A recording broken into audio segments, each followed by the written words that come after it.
نحمدہ ونصلی علی رسولہ الکریم اما بعد۔ بھئی ایک محترمہ ہے، انہوں نے ایک سوال پوچھا ہے کہ 7.5 تولہ سونے کے اوپر کتنی زکوٰۃ ہوتی ہے؟ تو 7.5 تولہ سونا اگر صرف سونا ہو تو پھر تو بہتر یہ ہے کہ 7.5 تولے کی جو ہے وہ وزن کر کے اس کا 2.5% نکالا جائے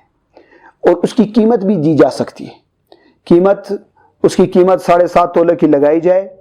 اور اس قیمت کیونکہ عالمی ریٹ پر بھی اور پاکستان کے ریٹ میں بھی اوپر نیچے ہوتا رہتا ہے، تو کسی سنار سے کسی زرگر سے اس کی قیمت معلوم کر کے کہ 7.5 تولہ اس کی قیمت کیا ہوتی ہے، اس قیمت کے حساب سے 2.5% کے حساب سے آپ زکوٰۃ نکال سکتے ہیں۔ اسے بھی ہم نے اس کا 7.5 تولے کی جو ہے ہم نے جو ابھی جو تازہ ریٹ ہے اس کا نکالا ہے، تو جو 1 تولہ ہے وہ 1,32,100 یہ 1 تولے کی قیمت ہے، جو کل ملا کر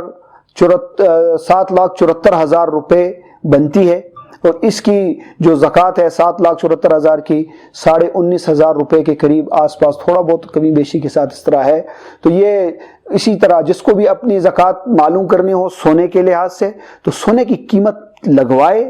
اور اس کی قیمت کے اوپر زکوٰۃ دے دے۔ اسی طرح وہ جو پیسے اور بھی اس کے پاس جو بڑے ہوئے ہیں وہ بھی ان کے ساتھ ملائے، اگر چاندی ہے تو چاندی کی قیمت بھی اس کے ساتھ ملائے، تو ساری قیمتیں ملا کر جتنے پیسے بنتے ہیں اس پیسوں کی زکوٰۃ پرسنٹیج نکال کر اس کی زکوٰۃ معلوم کر لے کہ اتنی زکوٰۃ بنتی ہے۔ اور ایک بھائی جو ہے دوسرے بھائی ہیں، انہوں نے ایک سوال کیا ہے، بڑا دلچسپ سوال ہے۔ وہ یہ کہتے ہیں کہ ہمارے گھر میں چمگادڑ آ گئی ہے اور والد صاحب نے پکڑ کے اس کو باہر نکال دیا۔ اب بھائی ایک بات ذہن میں رکھیں، اس بات کو آپ خصوصی طور پر، یہ ہمارا عقیدہ ہے، اور کہ ہمارے عقیدے کچھ خراب بھی ہوئے ہیں، کیونکہ ہم نے کافی عرصہ ہندوؤں کے ساتھ گزارا ہے، اور ان ہندوؤں کے اندر ذات پات، اونچ نیچ اور نحوست غیر نحوست، فلاں جو ہے گھٹیا چیزیں، بلی راستہ کاٹ گئے تو ایسے ہوگا، الو آ کے بیٹھ گیا تو یہ ہوگا، کوا آ کے کائیں کائیں کرے گا تو یہ ہوگا، یہ ہمارے اندر جو باتیں آئی ہیں یہ ہندوؤں سے آئی، اور وہ بڑے ہی توہم پرست قوم ہے، اب بھی ان کا یہی حال ہے، اور بہت ان کے اندر ذات پات تو اتنی ہے کہ نچلی درجوں کو اتنا ہلکا اور گھٹیا سمجھتے ہیں کہ ان کو اپنے گھر کے اندر نہ چھوڑ دیں، اگر ان کے گھر کے اندر آ جائے تو گھر کو صاف کرتے دھوتے ہیں کہ ہمارا گھر ناپاک ہو گیا، اس حد تک وہ ذات اور پات کے قائل ہیں۔ تو ایسے لوگ ہمارے ہاں بھی یہ چیزیں آ چکی ہیں۔ دیکھیں، ہمیں حضور پاک صلی اللہ علیہ وسلم نے صاف ستھرا دین دیا ہے، ہمارے ہاں اسلام کے اندر نحوست کوئی چیز نہیں ہے، ذات پات کوئی چیز نہیں ہے۔ اللہ کے نزدیک سب سے اعلیٰ آدمی وہ ہے جو سب سے زیادہ تقوی والا ہے، نہیں تو حضرت بلال حبشی حبشہ کے رہنے والے ہیں، حضرت صہیب روم کے رہنے والے ہیں، حضرت سلمان رضی اللہ عنہ فارس ایران کے رہنے والے ہیں، وہ حضور پاک صلی اللہ علیہ وسلم کے پاس ہیں، حضور پاک صلی اللہ علیہ وسلم کے قریبی ہیں،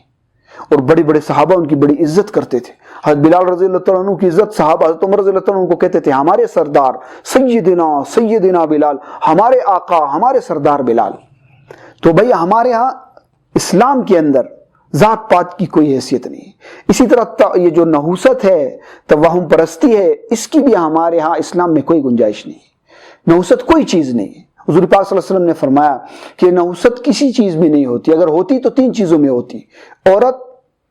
اور گھوڑے اور مکان میں ہوتی، جب ان چیزوں میں نہیں ہے تو کسی چیز میں بھی نہیں ہے۔ تو ہم نحوست کا کوئی حساب نہیں، نحوست ہے تو گناہ میں ہے۔ نحوست کا مطلب آپ سمجھتے ہیں؟ نحوست کا مطلب ہے اللہ کی رحمت سے دور ہونا، تو گناہ سے اللہ کی رحمت سے دور ہوتا ہے آدمی، تو ہر گناہ وہ نحوست ہے،